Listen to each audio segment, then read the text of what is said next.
ស្មីចេញចា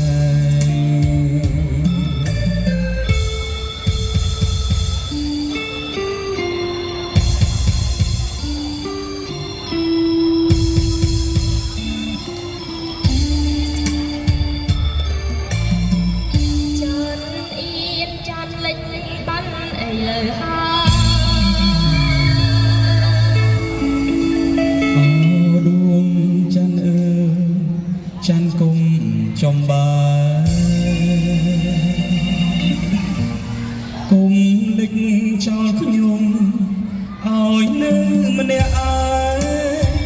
រាល់ថ្ងៃខ្ញុំតែនឹកស្រមៃអ្នកថ្មីតារាចាជាប់ដួងចិត្តសូមចាន់អាណិតដល់ចិត្តខាងក្តីមកលើចិនក្តី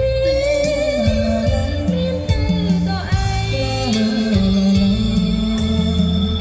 លោកស្រីសូមជួបគ្នាជា